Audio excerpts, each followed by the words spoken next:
Thank you. We just had a short supper break, and I hope the translators had a chance to have something to eat as well. And we're good to go. Okay, we're going to continue on. Just so it's clear, we're still on pages 186 to 194. I'm taking questions. I had Monfrey on here, but I think she's not back yet. But is there any other members that have questions on pages from 186 to 194 to the minister? Okay, Monfrey MLA member is not here. I'll just continue on. I see no further questions from members. Committee, I will now call the departmental summary, Health and Social Services Operational Expenditure Total Department 2024-2025 main estimates, $644,228,000. Does the committee agree? Thank you. I'm going to go to the member from Nunavut Lake. Mr. Chair, I move that this committee defer to further consideration of the main estimates for the Department of Health and Social Services at this time. Thank you, Mr. Chair. Thank you. The motion is in order. To the motion. Question has been called. All those in favor? Aye. All those opposed? The motion is carried. Consideration of the Department of Health and Social Services Operational Expenditure 2024-2025 main estimates total department is deferred. Thank you, Minister, and thank you to the witnesses for appearing before us. Sergeant at Arms, please escort the witnesses from the chamber.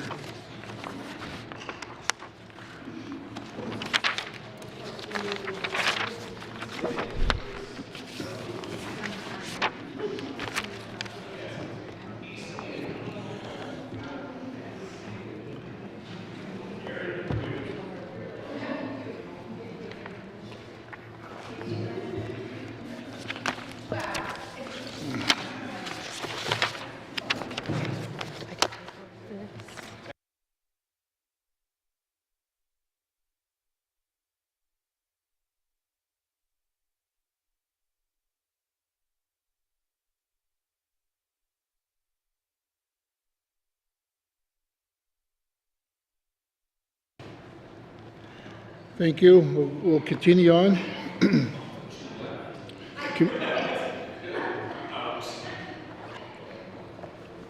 Order. Shh. Anyways, we'll continue. Committee, we have agreed to consider table documents 93-20 brackets 1, 2024-2025 main estimates. We will not consider the Department of Education, Culture and Employment. Minister of Education, Culture and Employment, please proceed with your opening remarks.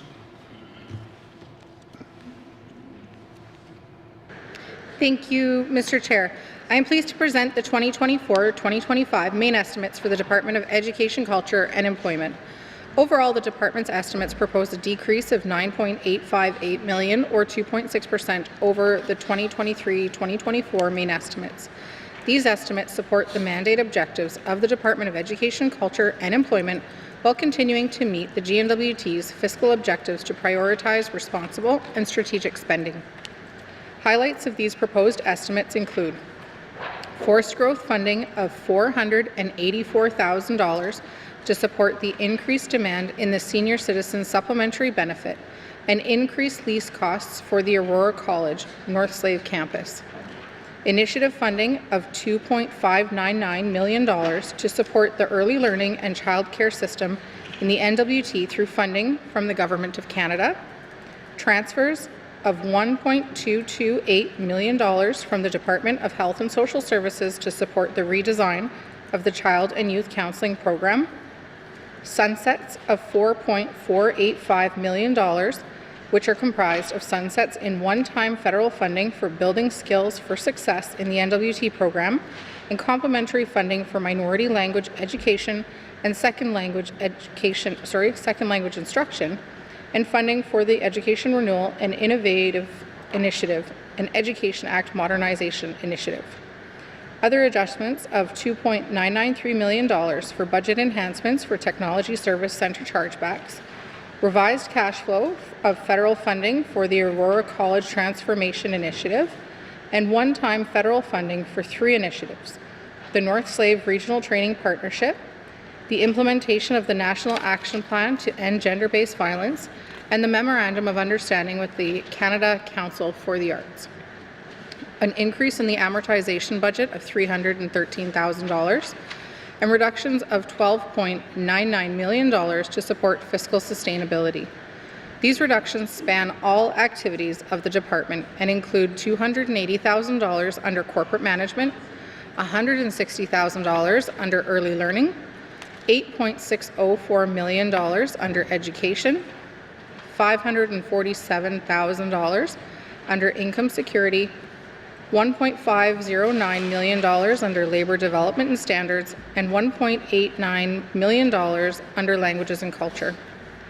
These estimates support the priorities of the 20th Assembly and vision of Budget 2024 by supporting the mandate commitment to collaborate with Indigenous governments and residents to achieve the objectives of the United Nations Declaration on the Rights of Indigenous Peoples by engaging with Indigenous governments through the N.W.T. Council of Leaders Secretariat and education partners on customizations and modernizations of the N.W.T. Education Act. Recognizing and supporting the unique educational governance circumstances of the N.W.T. and doing so in partnership is critical, foundational work necessary to create an education system that works for N.W.T. students and families. Growing and enhancing the northern workforce by investing in skill development and by attracting skilled workers to the N.W.T. Our area of focus is supporting the N.W.T.'s early childhood education workforce by offering more professional development opportunities, continuing to provide for early learning and childcare scholarships, and importantly, implementing an early childhood educator certification process. This certification process is an important step in recognizing and encouraging the value of training and experience for early childhood educators who provide care and learning opportunities to our youngest residents. Moving forward, it will support the department in providing wage increases to early childhood educators for increased training and experience and help to decrease the wage gap between early childhood educators and other educators in the Northwest Territories. Working with N.W.T. educators and education bodies to adapt the British Columbia Junior Kindergarten to Grade 12 curriculum for use in N.W.T. schools. This redesigned curriculum aims to personalize learning, making it more student-centered, flexible, and focused on literacy and numeracy skills, with an emphasis on deep, active learning to best prepare N.W.T. students for their future. Supporting the GNWT's fiscal strategy by focusing efforts on ensuring reductions would not impact the N.W.T's most vulnerable residents. This includes N.W.T. residents accessing income assistance and programming aimed at supporting the early learning and childcare sector. ECE reductions will instead focus on transitioning in-person training to virtual sessions and reducing or eliminating underspent budget areas. ECE will focus on improving program delivery efficiency through reviews of the Northern Distance Learning Program, Inclusive Schooling Ministerial Directive, and the Territorial Support Team Service. That concludes my opening remarks. Mr. Chair, thank you. Thank you. Does the Minister of Education, Culture and Employment wish to bring a witness into the House?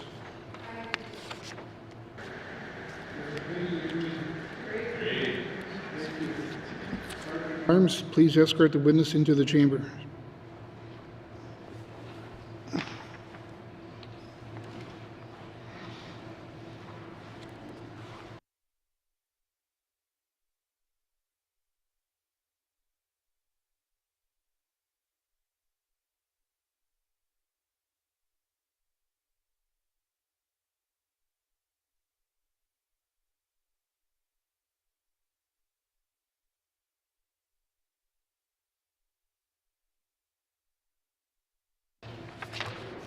Thank you. Would the Minister please introduce her witnesses? Thank you very much, Mr. Chair. Mr. Chair, on my left I have Mr. Jamie Fulford, and on my right I have Ms. Catherine McDonald. Thank you. I will now open the floor for general comments on the Department of Education, Culture and Employment. Do any members have general comments? I'm going to go to the member from Yellowknife North. Thank you, Mr. Chair. Overall, I definitely appreciate that the department seems to have gone through with a fine-tooth comb looking for reductions and efficiencies to be found, and some of them seem to make sense. But what I am struggling to see is a clear vision for what we are trying to achieve besides saving money and being more efficient. And the message that comes out to me is that we're committing to do more with less. You know, we're shaving off here and there, we're making do, we're doing more with less, which could be possible, but my main concern is that we actually know what we're doing and we're committed to doing it better. Particularly when it comes to education, labor force development, apprenticeships, skills development. You know, we've seen in the business plans in this budget that the plan over the next 4 years is to review the Northern Distance Learning Program, the Inclusive Schooling Directive, the adult literacy programs, but with the goal of looking for efficiencies. And I'm wondering, what is the vision that we're actually trying to achieve? And I know that the minister has been a strong advocate for education, particularly JK-12 education and equitable access to education and support services throughout her time in this building. So I wonder if she could explain what is the narrative that you want us to get out of this budget in terms of what we're hoping to accomplish in the next year with this budget, especially in terms of education, labor force development, skill development. Thank you for general comments. I'll go to the minister. Thank you very much, Mr. Chair. And Mr. Chair, I appreciate the comments of the member. And I'd say one of the crucial things are comments that the member made that really struck me was comments around know what we are doing and commit to doing it better and know what we're doing with our dollars. And one of the things that we really focused on when we were going through and looking at ways that we could get creative with our budgeting was looking at the dollars that we were not spending. And so that gave us the opportunity to actually kind of trim the fat off the top, if you will, to make sure that when we are spending dollars, that we know what we're spending them on at the end of the day, and that we can be very purposeful with how we spend dollars within the Department of Education. One of the conversations as a whole of government is how do we want to spend dollars on new initiatives? And we need dollars in order to be able to turn those into new initiatives. And so I think that's where knowing what we are doing with our dollars is really important and being very purposeful with them. As far as the question around, you know, what would I like to be remembered by, or this budget remembered by, for having kind of our collective stamp on it, is I think it's really important that we put systems in place that live on beyond us as politicians, so that it is not a Band-Aid fix or a temporary fix that only looks at a 4, in this case 3-year kind of mandate, but is something that will continue to serve residents when, you know, when we are no longer the ones in this building and a fresh and eager set of politicians come in and continue on the good work and kind of foundation that we as a team are putting together. And so what I am looking at these days, and I talked a lot about it today, is pathways to employment, pathways to education, pathways to entrepreneurship when it comes to income assistance. But that also, in my heart, extends to education and how we are making sure that we are creating systems and support networks that also empower our youth to see themselves in those pathways, to know they exist, and to know that it is possible for them. And so I would say that for me, it's about being creative and making sure that we are creating accessible pathways for all residents of the territories and for them to see themselves in it. And I don't think that you need to necessarily in every turn have millions of dollars to be able to do that. I think sometimes it's looking at how we work But absolutely, there are times where we do need an investment of dollars, and hopefully through this exercise, we'll be able to have those. Thank you. Thank you. I'm going to go to the member from Yellowknife North on general comments. Thank you, Mr. Chair. I don't have any more comments at this point. I certainly have questions and comments throughout, but that's enough for the general comments. Thank you. Thank you. We're going to continue on to members on general comments.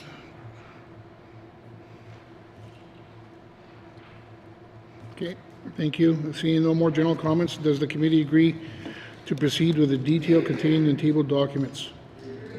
Committee will now defer the departmental summary and review of the estimates by activity summary, beginning with corporate management, starting on page 36 with information item on page 38. Are there any questions? I'm going to go to the member from Great Slave. Thank you, Mr. Chair. A very simple question. Can the minister please tell me how many staff work in the planning, research, and evaluation part of corporate management? Thank you, Mr. Chair. Thank you. I'm going to go to the minister. Thank you very much, Mr. Chair. Mr. Chair, I have a headquarters number of 38, and the policy planning and planning, research, and evaluation is 7. Thank you. I'm going to go to the member from Great Slave. Thank you, Mr. Chair. Nothing further. Any further comments? I'll go to the member from Range Lake. Thank you, Mr. Chair. Mr. Chair, the department is undertaking an inventory of its land reserves. Can the minister speak to what the objective of that inventory is? Thank you. Thank you. I'm going to go to the minister. Thank you very much, Mr. Chair. Mr. Chair, when looking at the priorities of this entire assembly, each department was tasked with seeing themselves in all of our priorities. And so for starters, with our looking for available land, we are specifically looking for, is there ways that we can contribute to the intent to build more affordable housing in the territory. And I would also say that I am, in addition to that, also kind of keeping a lens on what might work well for future sites for early learning and childcare centers. Thank you. Thank you. I'll go back to the member from Range Lake. Thank you. Well, and I know that for instance, the federal government has made this commitment to develop public land for housing, which I think every Canadian hopes to bear fruit, including those in the north of 60. When it comes to housing, teacher housing is a major issue, in particular in the small communities. I think the minister's kind of opened the door a bit to this with her response. So, do we have a game plan for how to address the urgent need for quality and affordable housing for teachers in the rural and remote communities in the Northwest Territories? Thank you. Thank you. I'm going to go to the minister. Thank you very much, Mr. Chair. Mr. Chair, I am lucky enough to serve on cabinet with a housing minister who also calls one of our small communities home. And is also very passionate about making sure that the teachers who live in her community and in other communities in the Northwest Territories have a place to lay their heads so that they can provide quality education to our students. So the minister and myself have already begun to have meetings about how we can work together to support one another in this effort, because we recognize it as a significant need across the territory. Thank you. We'll go to the member from Range Lake. Thank you. Yes, and I appreciate that is it requires more than one department to come up with a solution to that problem, and presumably working with municipal and Indigenous governments as well. I will move along to the addition of a new Assistant Deputy Minister for the Arts or Language and Culture Division. The department has been quite capably providing this area of public policy for many, many years without this position. Why do we need it now in a time of fiscal restraint? Thank you. Thank you. I'll go to the minister. Thank you very much, Mr. Chair. Mr. Chair, culture and languages have traditionally been, well, languages for sure have traditionally been within the division that serves our JK to 12 education as well. And as you can imagine, they are both large subject matters and equally as important as the other. And so the intent there was to really pull culture and languages out of that division and provide it with its own necessary spotlight to make sure that it has all of the resources that we can provide it to be able to continue to grow that area, because it is a critical part not only to education in the territory, but it's also a critical part to healing our territory as well. Thank you. I'm going to, before I go back to the member from Range Lake, I'd just like to remind members that we're focusing only on the pages I mentioned, which in this case is on page 36 on corporate management. So I'm going to go back to the member from Range Lake. Thank you. And I don't want to speak to the languages and culture key activity. I wanted to speak to a senior management position within which fits, I believe, into corporate management. But I can move on if you wish, Mr. Chair. But I would say to that response, I think everyone understands, at least in this chamber, understands the importance of language and culture. And I don't know if a new ADM is going to do the things the minister is talking about. I think if we want to expend more financial resources on language and culture programs and do something big and bold that way, or perhaps create a new ministry or a new department or new agency, those seem like better ways to emphasize the importance of language and culture. I don't know, can the minister explain more how one position is going to fundamentally improve and main stage these programs? Is that the problem? Do we not have enough senior corporate leadership in ECE to properly showcase languages and culture in the Northwest Territories? Thank you. Thank you. I'll go to the minister. Thank you very much, Mr. Chair. Mr. Chair, it is one of those ones where, you know, we look at the way that things operate, and sometimes we have ideas how to make them better. Sometimes they work out, sometimes they don't. This is one that the department is very confident will help us grow our resources for culture and language, specifically, especially language revitalization. There's, you know, and like the member said, none of us will disagree with that. I think one of the things that's really critical about this as well is we were able to internally fund this position. We did not have to go back and request additional funding for this position within the department in order to make it happen. Thank you. Thank you. I'll go back to the member from Range Lake.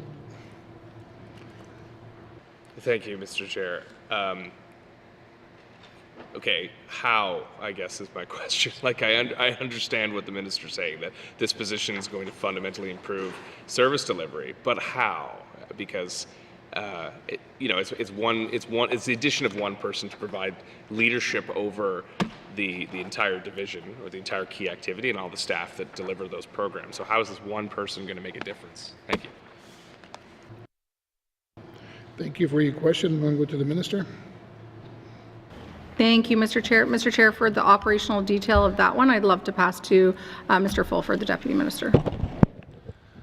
Thank you. I'll go to the Deputy Minister.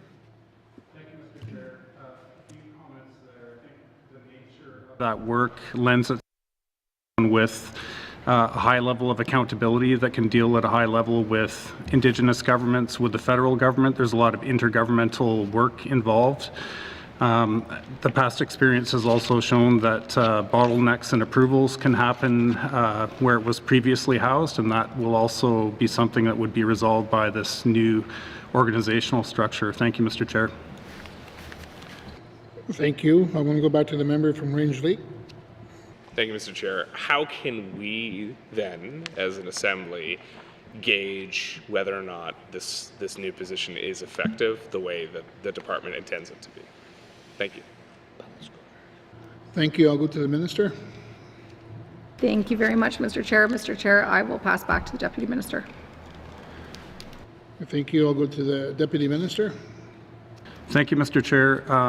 I would suggest that there's measures by which this House holds the department accountable, but also by the many partners that this new position will be dealing with, and likely they'll have their views on the success or lack thereof, and we'll be talking to the members, and we'll hear about it. So I think that those accountability connections are there. Thank you, Mr. Chair. Thank you. I'll go to the member from Range Lake. Thank you. So I think I made my point around this. I think often we see the solution to a lack of a whole of government approach to public policy issues be solved with a new ADM. I don't know why it's an ADM, but it always seems to be a new ADM that will dramatically improve service delivery. And I don't know if that's historically been the case. I'm skeptical if it will be the case here. But if this is how the department wants to expend its resources, then I wish them the best of success. But I hope that they can return to this House and clearly demonstrate that the bottlenecks have been resolved, that there is more accountability, and that these programs are having bigger impact than they had under a previous corporate structure. Thank you, Mr. Chair. Okay, thank you. Any further questions? Seeing none. No further questions? Oh, I'll go to the member from Yellowknife Centre.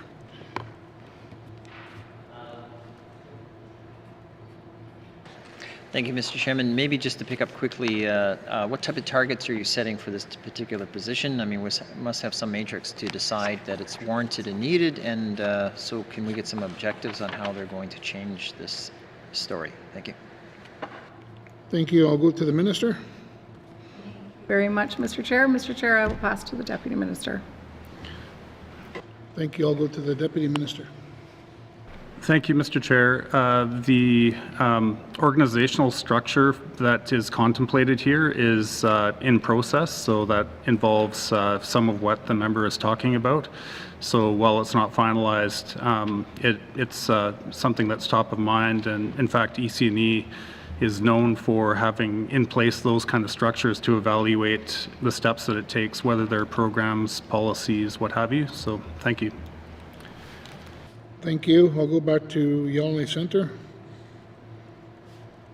Thank you. Would FMB would they have had to approve the addition of this particular position? Thank you. Thank you. To the Minister. Thank you, Mr. Chair. Yes. I'll go back to Yellowknife, the member from Yellowknife Centre. Thank you, Mr. Chairman. I guess I'm going to ask, what's the sales pitch to FMB based on the results and targets and the necessity of this position? Could you give it to us? Thank you. Thank you. I'm going to go to the Minister. Thank you, Mr. Chair. Mr. Chair, it was the same along with what was shared here publicly today from the Deputy Minister and myself to himself and the member for Range Lake. Thank you. I'll go back to the member from Yellowknife Centre. So just to reaffirm, there's no targets or objectives formalized yet on this particular position? And if so, what's the salary range on this? Thank you. Thank you. I'll go to the Minister. Thank you very much, Mr. Chair. Mr. Chair, the salary ranges of Assistant Deputy Ministers are standard across the department, and all roles within the department, or within all departments and across the government, also do performance appraisals. And job evaluations. Job evaluations, and then as people go through their position year after year, they do performance appraisals. Thank you. I'll go to the member from Yellowknife Centre. I'm just trying to get the sense of why they're going to exist other than believing they'll do a good job. I mean, I think this money could have been better placed in a regional center, whether it's great places like Fort Providence, who really revive languages. We have Sigachik, or McPherson, who are struggling to keep Gwich'in alive, which is key. So I'm just curious as to how that rolls out. Thank you. Thank you. I'll go to the Minister. Thank you very much, Mr. Chair. Mr. Chair, I think one of the key components that was explained by the Deputy Minister was exactly what it is a coordinator role, moving things along, playing the accountability structure of this division, and ensuring that we're able to reach our objectives and our targets. We have some pretty lofty goals as far as a territory of what we want to see, and I think they're important goals that we work hard to reach, and we can't reach those goals on our own. It requires an extreme amount of coordination with our stakeholders and our partners in that, being Indigenous governments, and also a lot of coordination and partnership with the federal government as well. Thank you. Thank you. I will go to the member from Yellowknife Centre. Thank you. What that just described sounded like a middle manager who worked with communities and community programs and schools. Maybe you could explain a little further, if you could, why they need to be an assistant deputy minister. That's I don't know the exact salary range, but I mean, it's in the range of $200,000, I'm sure. So, I mean, why couldn't a manager do this? Or two managers, you know, one north, one south? Thank you. Thank you. I want to go to the minister. Thank you very much, Mr. Chair. Mr. Chair, in addition to the accountabilities that we've described, this person also is accountable to a team of people below them that support the work that they're doing, and so it's not just one or two people that they're supporting in this work. Thank you. Okay. Thank you. I'll go to the member from Yellowknife Centre. So, who is this team, and how? Where exactly are they, and who's supervising them now?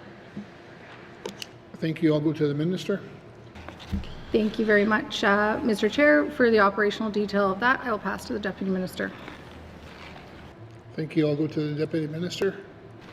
Thank you, Mr. Chair. So part of what this revised structure allows is a consolidation of areas like languages, for example. So right now, there's an executive director that's responsible for the French language secretariat. There's a director responsible for the Indigenous Language and Education Secretariat. And what it allows is some economies of scale, putting like together, and really elevating the profile of these important pieces of the work of EC&E. We're in the process of doing those, as the minister mentioned, job evaluation. That work will be made public imminently, in the next month or so, likely. So that role supported the heightened accountability and salary of an assistant deputy minister reporting directly to me as deputy minister. Thank you, Mr. Chair. Thank you. I'll go to the member from Yellowknife Centre. So specifically, how much is targeted to this particular position all in? Thank you. Thank you. I'll go to the minister.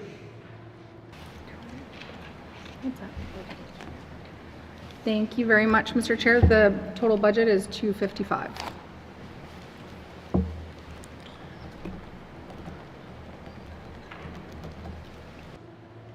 Thank you. I'll go to the member from Yellowknife Centre. Thank you, Mr. Chairman. What other considerations were given other than hiring another senior manager? Why didn't we just hire a middle manager or a programs person to help support the communities and committees working to continue the strength of their language? And we could easily put one in the South Slave and the North Slave for half that price. Thank you. Well, not half, but you know what I'm saying. Thank you. I'll go to the minister. Thank you very much, Mr. Chair. Mr. Chair, given the different options that exist, which we're essentially leaving it as is and comparing that to where we would like to be able, or how we would like to be able to support languages and culture across the territory, and the effort and focus we'd like to see go into that, this was determined to be the best option in order to do the work that we wanted to see done within the department. Thank you. Thank you. I'll go to the member from Yellowknife Centre. Thank you, Mr. Chairman. I mean, by that philosophy, we would have a trades deputy minister because we support trades, or a teachers deputy minister because we want to see more teachers, or like-minded thinking. I mean, so So why can't it work with managers or program people? I'm not convinced in any way a senior executive needs to do this position. Nothing's been sold to me, as opposed to, if you really want languages, why do you need another upper echelon bureaucrat? Because ultimately, the other question to it is it already staffed? Thank you. Thank you. I'm going to go to the minister. Thank you very much, Mr. Chair. Mr. Chair, the position is not already staffed. And the other thing that I think is worthwhile adding it is I do have an Assistant Deputy Minister of Trades. Trades are very important, and he is waiting in the back room. Thank you. Okay, thank you. I'll go to the member from Yellowknife Centre. Okay, I'll certainly say touche on that one, but it speaks to the broader point. We should have deputy ministers on every subject, or ADM, sorry, of every subject, whether it's X-ray machines and deputy minister of nursing and like every area we have. I just think this is a horrible waste of money. And if we want to really support these, we should be giving them to the communities to inspire community homegrown programs. People don't need another, like I said, upper echelon person. They need program people on the ground. So that's my comment. If I was given an opportunity, which I'm leaning towards the clerk, I would look potentially maybe to a motion to delete if I had a chance to get one. Because I don't think this belongs here. We should be talking serious about doing real things. Okay. I don't have the number. Thank you for your comment. I think it's noted. Is there any further members that want to ask questions? Okay, I want to go to the member from Range Lake.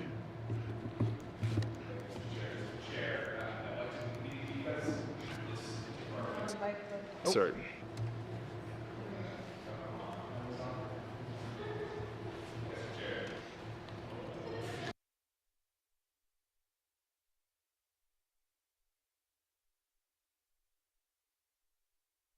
No, unfortunately. There we go. Thank you, Mr. Chair. Mr. Chair. So this department is crucial in a important part of our efforts to reduce poverty and give people support and keep people out of the justice system, otherwise known as integrated service delivery. I know that the Premier has made this kind of the centerpiece of what his work in the Premier's office is, to bring government together and offer integrated service delivery, eventually moving to a broader service N.W.T kind of model. But in the meantime, our most vulnerable citizens who need the most support are kind of the first stage of integrated service delivery. So can the Minister speak to how her department is building stronger integrated service delivery in partnership with other departments? Thank you. I'll go to the Minister. Thank you very much, Mr. Chair. Mr. Chair, this is going to take me into the income assistance section. So it is absolutely one of our deliverables under our business plan to work collaboratively with the Premier's department, and that would take us into working with departments as well, like housing with Minister Kaptana. One of the things we talked about quite a bit today was the ability of the new income assistance program to free up some time of the client navigators within the income assistance division, so that as they are working with some of our most vulnerable residents, they are able to point to different services and programs that might be available. They're able to form relationships with staff over at housing, for example, and frontline staff over there, so that there is a tighter connection between those programs. They're able to work with community partners and form relationships there and find out how they can create these pathways out of poverty together, and or pathways to supports that residents are looking for. So whether that is supports to education, entrepreneurship, or employment, that those pathways are created and are supported for residents of the Northwest Territories. So I would say that is the strongest way that we are working on the beginning steps of integrated service delivery over at education.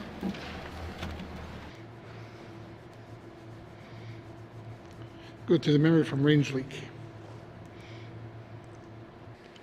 Thank you, Mr. Chair.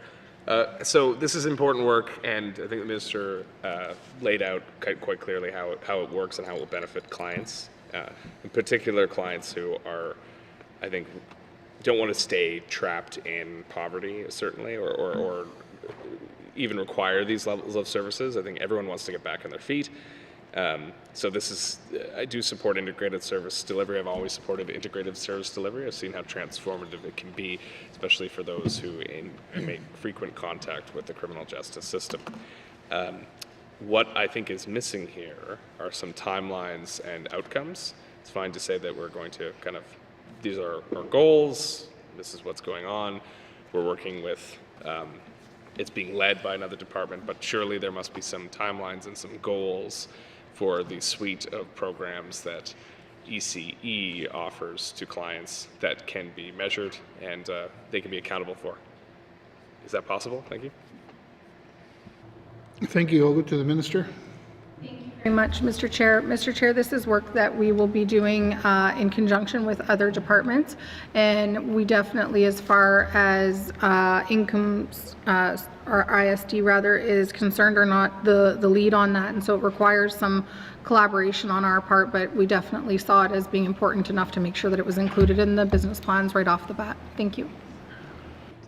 Thank you. I'll go to the member from Rangeley. Okay, thank you. So as this corporate management also covers policy, legislation, and communications, earlier this year there was quite a public snafu with communications where inappropriate meme was shared with the public inadvertently, and it had to be pulled down. What steps are we taking to avoid those kind of missteps? This is, again, lots of communication comes out of this department. It's responsible for a lot of, for language, for culture, for promoting language weeks, culture weeks, all these kind of things. They have to do a lot of communications work. So what are we doing to make sure mistakes like that don't happen again? And are we properly resourced in, vetting, do they have enough staff and resources to properly vet those kind of things before they come forward? Thank you. So I'll go through the... Thank you. I'll go to the minister. Thank you very much, Mr. Chair. Yes, Mr. Chair, it was immediately taken down and an apology was immediately issued to residents of the Northwest Territories. And right away following that, checks and balances were put in place with staff to ensure that something like that did not happen again. And we were able to use our existing resources to make sure that that was done. Thank you. Thank you. I'll go to the member from Rangeley. Thank you. I suppose the question is, and I appreciate that the apology was forthcoming and it was swift. It still made the news, which no communications professional wants. So I'm just wondering if, I know, again, a lot of work has been done in previous years to centralize communications, corporate communications. And I have heard anecdotally that perhaps that hasn't given departments the kind of capacity they were promised. So how is that working from the perspective of ECE in their communications function? Is the shared communications function serving this department, given it has such a large area of responsibility around important communications related to its public policy mandate? Thank you. Thank you. I'll go to the minister. Thank you very much, Mr. Chair. Mr. Chair, I am quite confident that I'm quite confident in the work of the communications staff at Department of Education, Culture and Employment. I hope that they won't be judged on that one incident, because there have been a tremendous amount of success stories that have come out of that office, and they work very hard. They have done a lot of beautiful work on behalf of the department and have been well resourced to be able to do that. They are a team that works exceptionally hard and takes great pride in the work that they do and the importance of the work that they do. and are able to work collaboratively with corporate communications while they do that work. Thank you. Thank you. I'll go to the member from Range Lake. So thank you, Mr. Chair. I just want to be clear. Like, I am a big believer in no blame culture, especially when it comes to improvement, continuous improvement. So you blame the problem, you don't blame the person, and in this case, you don't blame the comms people. So I agree with the minister. They've done great work, and I don't want my comments to be misconstrued as going after individuals or trying to apportion blame to hardworking public servants. I've always said we have the best public servants in the biz, and I completely stand by their work. What I am saying is, let's look at the problem. This thing happened. Is there a way we can resource these folks so they aren't, I'm sure they're running up against a lot of deadlines. They're working on a lot of projects. Like I said, this department has a ton of output. I'm just wondering if that shared corporate communications model is effectively serving this department, given its high volume of public-facing communications. And maybe this is a question more for the Deputy Minister. Thank you. Thank you. I'll go to the minister. Thank you very much, Mr. Chair. Mr. Chair, I'd be happy to pass to the Deputy Minister if the member would like, but I can also let the member know that communication is where I came from, and so it's very important to me that we have a communication division that is very well resourced and that we are able to actively and proactively communicate with members of the public, especially when a lot of the programming that comes out of this department is crucial and exceptionally important to residents of the territory. And so I can reassure the member that I have not been communicated with that there is more resources needed, although I won't be shy to come forward now that I know I have an ally on the other side if I need more funding for comms. Thank you. Thank you. I'm going to go to the member from Range Lake. Just doing it to do it. That's why. A member of Range Lake. Thank you, Mr. Chair. And anyway, if I could just squeeze in one quick question, I would like to hear from the Deputy Minister just to get the perspective of the actual department. I appreciate where the Minister's background comes from, but I would appreciate hearing from the Deputy Minister on this. Thank you. Okay, thank you. I'll go to the Deputy Minister. Oh. Thank you, Mr. Chair. The Minister's views are completely in accord with mine, and I have nothing further to add. Thank you. Thank you. Okay, I'm going to continue on here. I'm trying to get members to speak that haven't spoken to this issue yet, but if I don't see any more hands, I want to continue on. No. If we could, I'd like to continue on. No further questions. I'm going to go to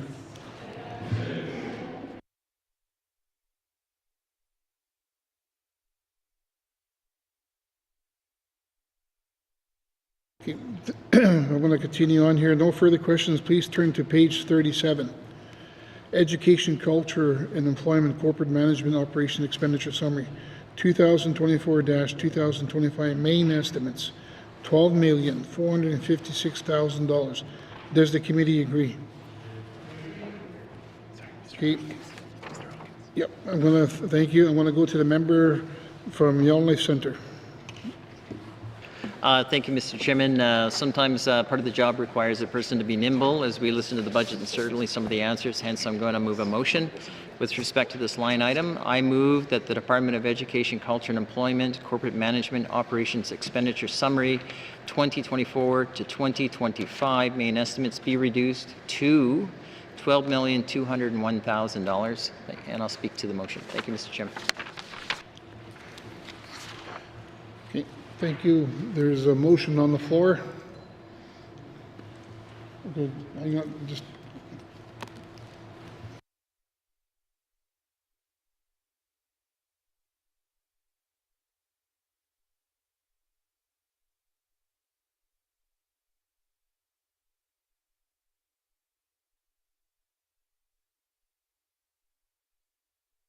Thank you. There's a motion on the floor. To the motion. Okay, against? Sorry.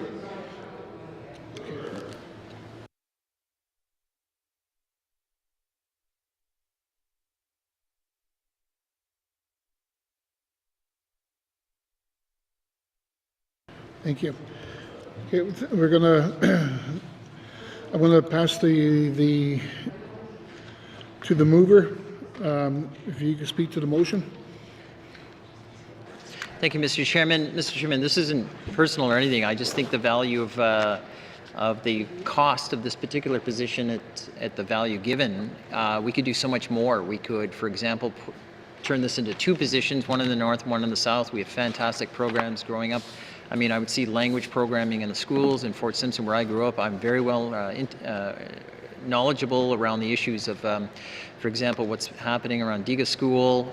You know, I supported the old language nest programs that have changed, and if we want to inspire young people to learn their language, learn their culture, this is exactly how we could do it. So instead of finding ways to create more systems and bureaucracy, I'm actually saying hire 2 people with that money. I'm not saying don't do anything. I'm just saying I believe it's get it into the schools and in the communities where it belongs. I mean, we don't have a you know, community like Benchicol everywhere, or Wekwiti. I mean, we need to inspire the communities to find their voices and their languages, and I would say that this is one of these situations where we should be saying, rather than bigger administration, let's get on the grounds people, people on the ground, and find ways to cultivate this sort of inspiration and opportunity. So, Mr. Chairman, I'm not going to go through the comments I made earlier.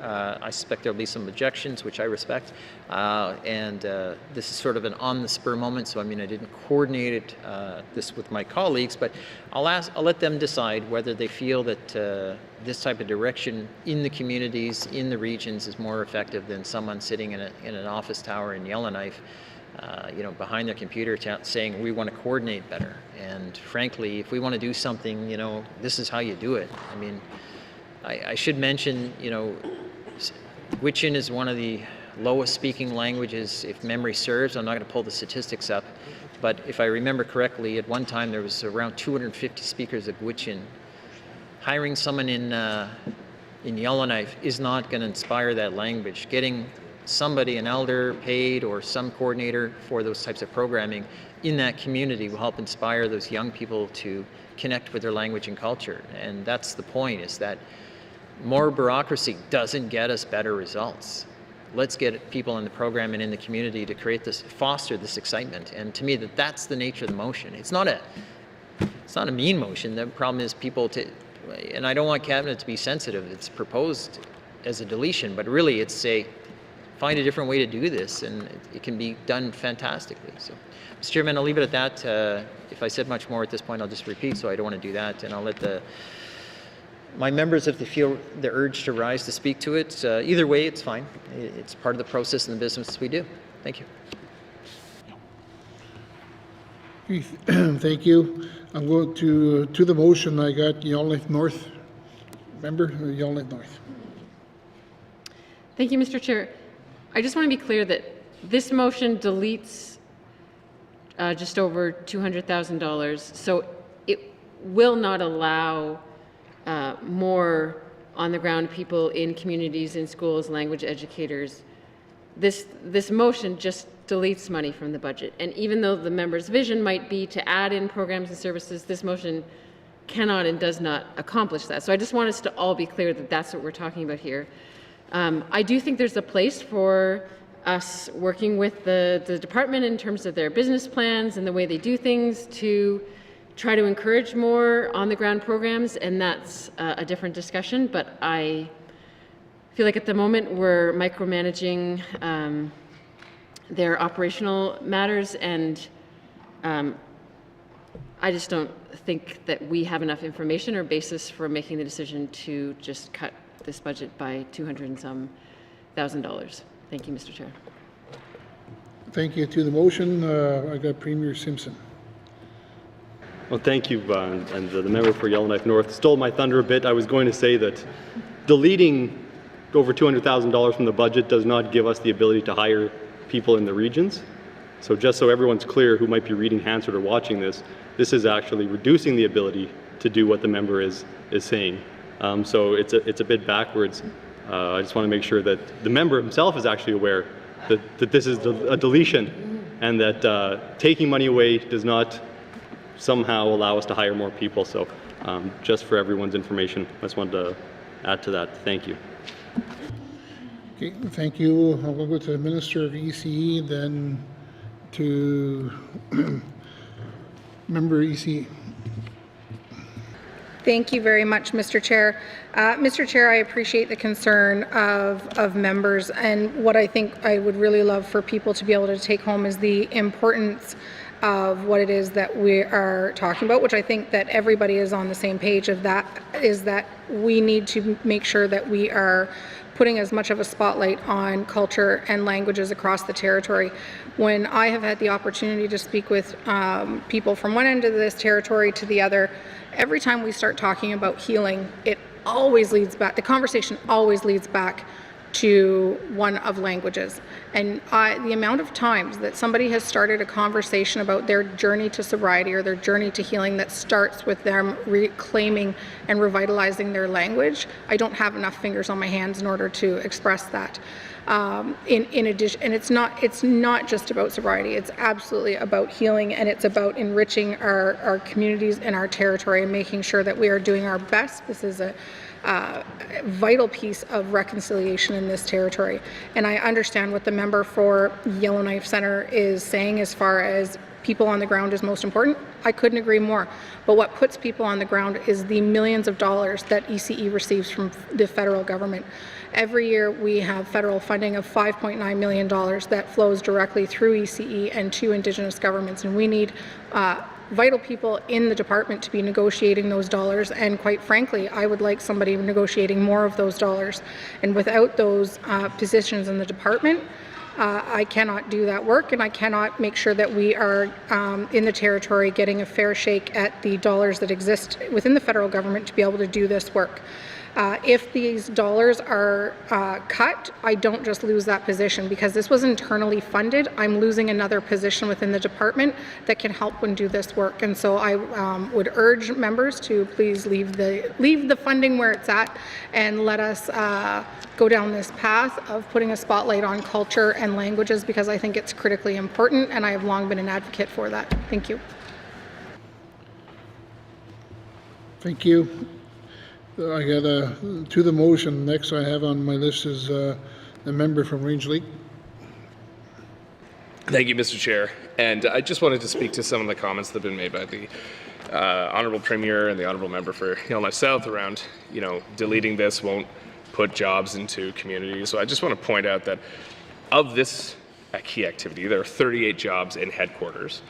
In languages and culture, there are 51 jobs in headquarters, 1 in the South Slave and 2 in the Beaufort Delta. So we're not seeing this function of the department is a headquarters-based function.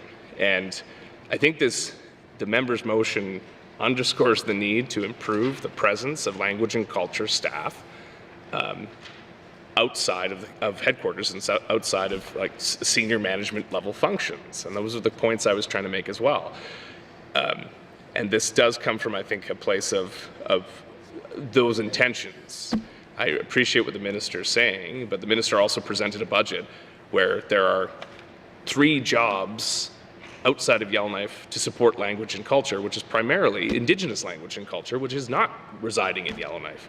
So I just want to make that clear in kind of support of the member's intentions for this motion, that this is a broader issue about where we're spending those dollars and how we're getting those dollars to community. And I think anyone from the regional centres and the communities that I have spoken with in this assembly and who represents those regions will say they need staff in their regions to effectively deliver programs and services. The Honourable Member for Boot Lake has made member statements about the need for for a regional superintendent to be the Premier's eyes and ears in the region to ensure things are moving effectively and smoothly in the region. And I think that's true across the board. So when you see those numbers and then you see the addition of another senior manager and the intention is to raise the profile of language and culture, I think it just leaves some people thinking, well, is this really going to work? And is this really the right way to expend those resources?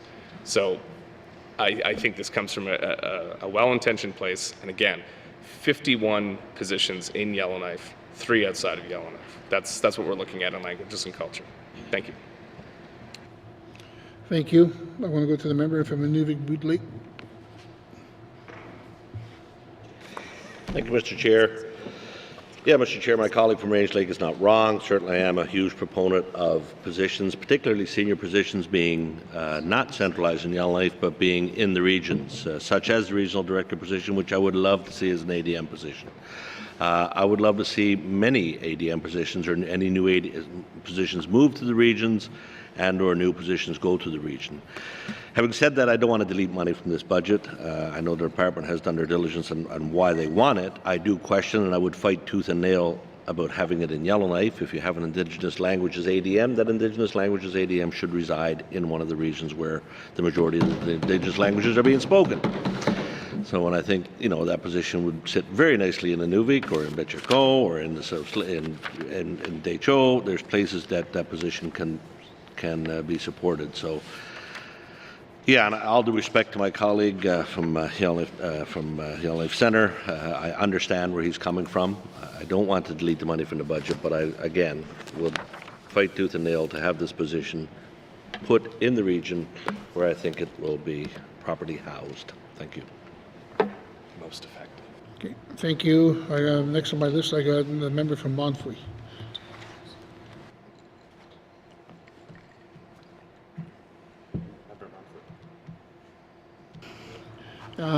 The request came in for the interpreters for members to speak slowly.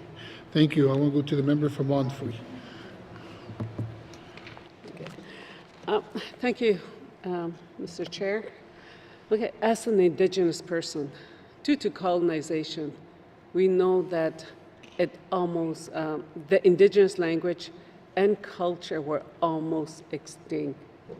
And based on that, you know, like, I don't really want to support or reduce or delete a budget from this, from the corporate management. I don't want to do that because, especially concerning Indigenous language and culture, what I would like to see, and I did ask the minister in our briefing, and she said, well, I hope so. I hope I will take this position to the regions. And that's what she said. So I was quite pleased about that.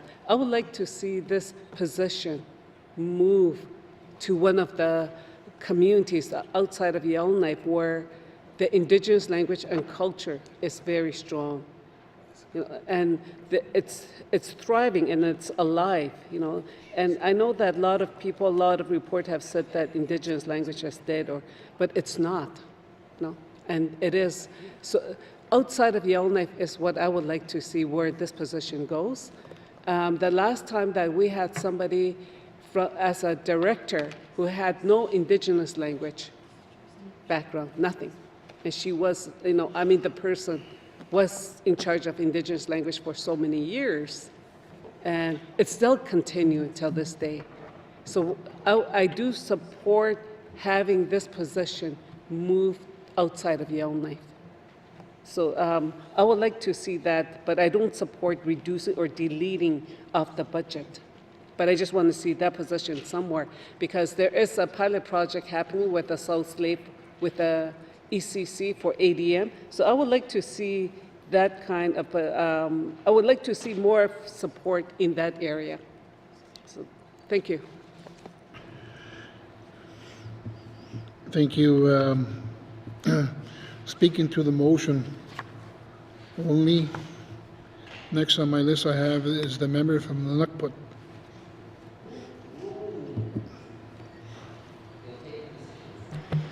Thank you, Mr. Chair.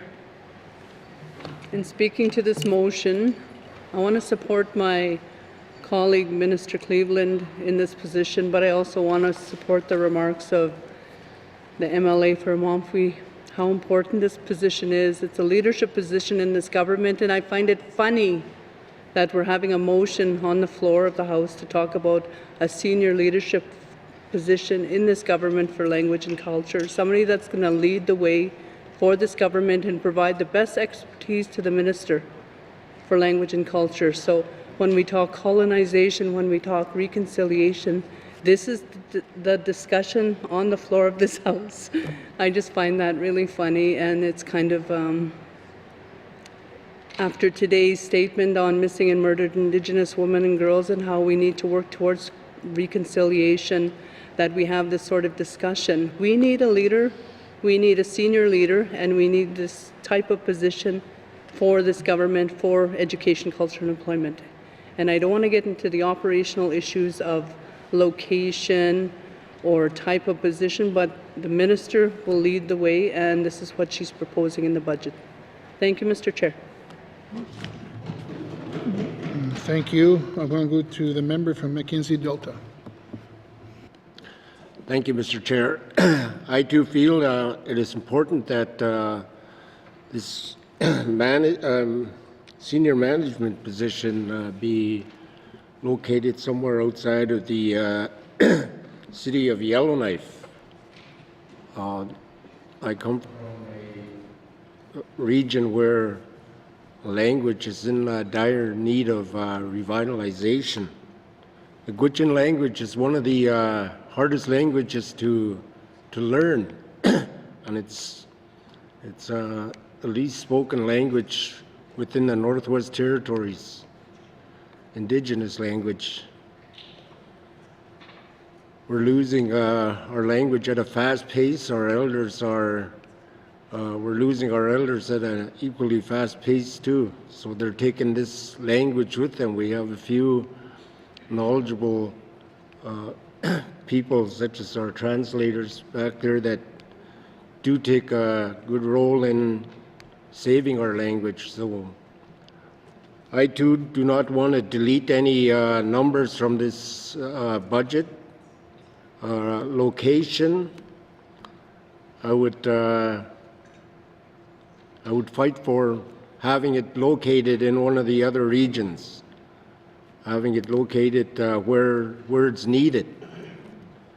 I believe all the other locations would be appropriate.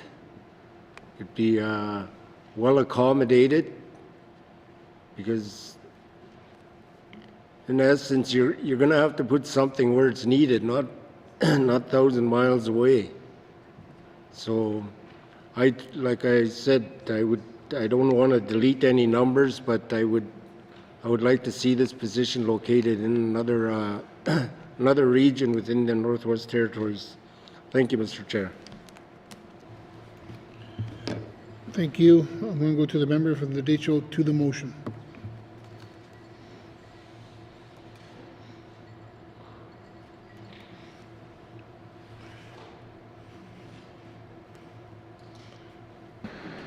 Thank you, Mr. Chair.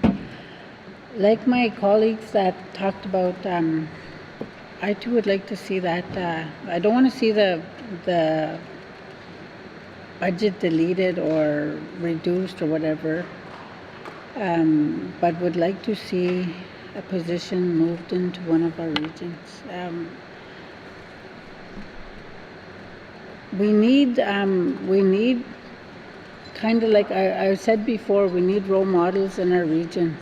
We need people in our regions that are at a higher status, so our young people can look up to them and say, that's what I want to be when I grow up. And we don't have that, and everything is centralized in Yellowknife. It makes it hard for us in the smaller communities. The government needs to help stimulate the economy in all our regions. We need something in our regions. So that's what I'm going to say about that. And also language, ADM for languages. I'm not sure how that's going to work, but the minister obviously knows what will happen if that person is hired. All our regions are struggling at some point with different things, so that's what I'm going to say about that one for now. Thank you. I don't support deleting or reducing the budget, but I do support having position put into one of our regions. Thank you. Thank you. Any further members to the motion? I got the member from Frame Lake to the motion.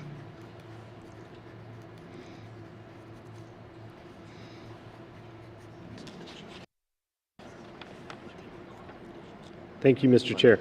Mr. Chair, I think it's pretty clear where this motion is going, but we should make a point of throwing our reasons out there for decisions that we're making. I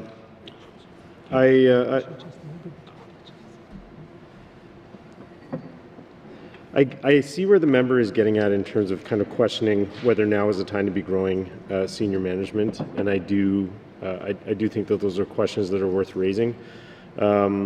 With regards to reducing the budget by $200,000, similar to some of my colleagues, I just don't think that I want to see this budget reduced any further than it already is. I mean, one of the first thoughts I had when I originally cracked open the 24 to 25 main estimates was I was very disappointed to see reductions happening to education, because I think of education as being such an integral part of the mandate commitment to grow and enhance the northern workforce by investing in skill development. You know, I've spoken to that ad nauseum in this House already and plan to continue doing that for good reason, because I believe in it so much. And so I think it's important to discuss kind of the idea of senior management growth and whether that kind of as a wider issue is really, and adding positions, whether adding a position is always the answer. And I think that is a wider discussion. Getting into each and individual decision and kind of trying to manage what departments are doing. You know, I haven't been part of operating this department. I haven't been in on the conversations that were involved in creating a position such as this. And I think we need to think very carefully about making decisions like this on the fly to change, you know, changes to HR that are happening within departments that the department feels will help things move along more smoothly. So, you know, I would just note that something that stood out to me when I was listening to the member for Yellowknife Centre speaking is he was speaking quite eloquently to, you know, a suite of inspired ideas. I would have appreciated those being brought forward for our report on the main estimates, and think that we could have maybe advocated for those that way, but simply by cutting the budget by $200,000, obviously we can't achieve those things. But I understand the kind of symbology of the motion and understand that the member may want to kind of make that gesture. But to wrap it up and try to be brief, Mr. Chair, I do not support cutting the budget by $201,000. Thank you. Thank you. To the motion. Question. I'm going to go to the member, excuse me, to Yellowknife Centre, to the... Thank you, Mr. Chairman. Mr. Chairman, I won't spend too long. I just want to say, first of all, I know what the delete function is. Unfortunately, people have to appreciate, and I think the Premier put it well, except the part which he says I may not be aware of what I'm doing. I didn't take that as offensive. I took that as tongue-in-cheek, which is fine. I give it, so I should take it, as they say. So I welcome it.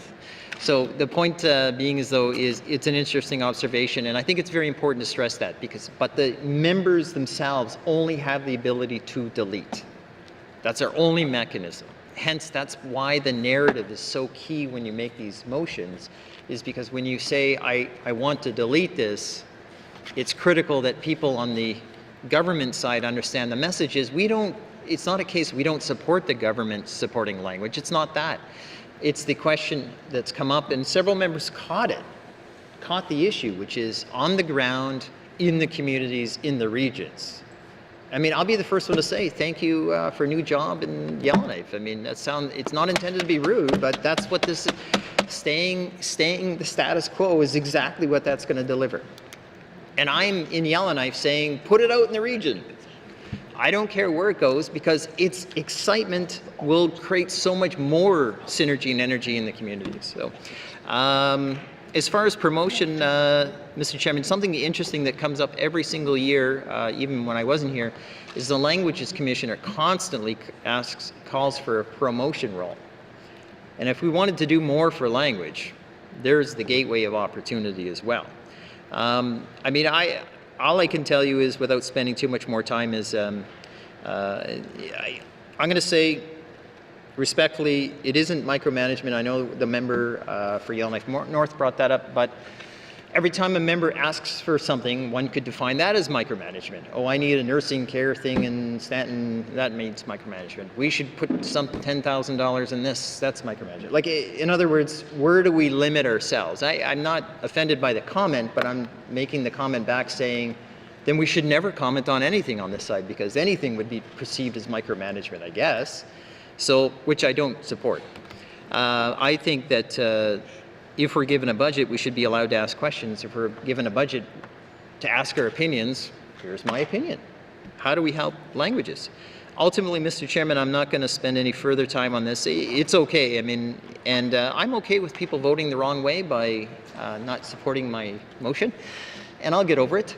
And I respect that you folks will make a less good choice. I didn't say bad, I'll just say a less good choice, because my initiative really is about stimulating opportunity in the communities. And as a young person who grew up in Fort Simpson, I mean, people spoke Slavey all the time as kids, and it inspired. I mean, I still remember a few words which I won't repeat, but that said, it was exciting to see people do it. And when I hear the member for Mackenzie Delta speak about how tough his language is, I'm just trying to find new ways and inspire new ways we can get more speakers of that language in every single language around here. So, Mr. Chairman, on that, I respect the results and how it goes, but I hope the message resonates that I support community languages, and I think frontline and grassroots is really the way to do it. And I have every right to make that argument, and I think that every member has the right to disagree, even though it's okay, it's less good. Thank you. Thank you.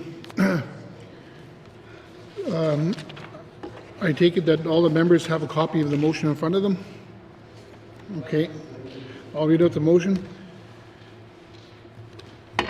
Thank you, Mr. Chair. It says on this motion here, I move that the Department of Education, Culture and Employment Corporate Management Operation Expenditure Summary 2024-2025 main estimates be reduced to $12,201,000.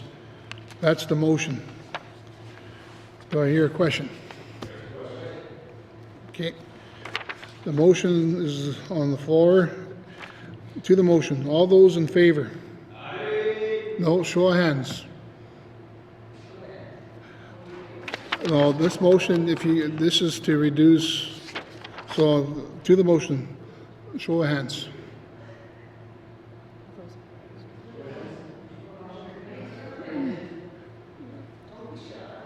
Okay. Thank you. All those opposed to the motion?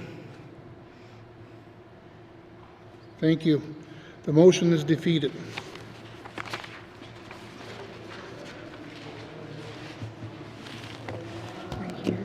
Kick out the witnesses.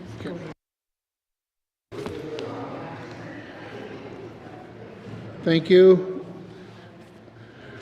Members, noting the clock, and committee members will now rise and report progress. I want to thank the Minister and your witnesses. Sergeant at Arms, please escort the witnesses from the chambers.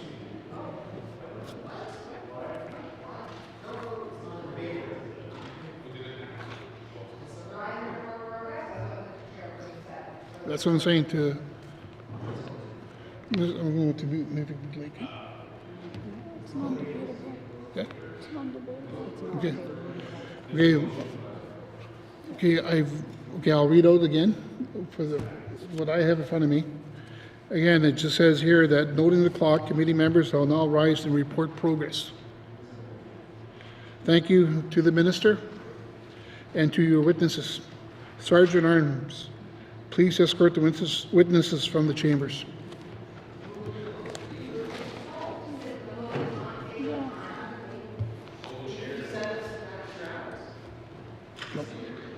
Where is I'm done. Just go to your desk and Okay, thank you.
Table documents 93-20 brackets 1 and would like to report progress 1. Motion carried. And Mr. Speaker, I move that the report of the committee of the whole be concurred with. Thank you, Mr. Speaker. Member from Tunde-Willity. Can I have a seconder, please? Yellowknife Center. Nope. Damn. Wrong one. Pardon my language. Yeah, no, Yellowknife South.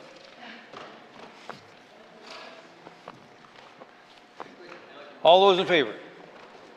Or questions, sorry. Question. Thank you. All in favor? Opposed? Oh, it's a tie. Abstentions? It's a tie. As the Speaker of the House, motion has been carried.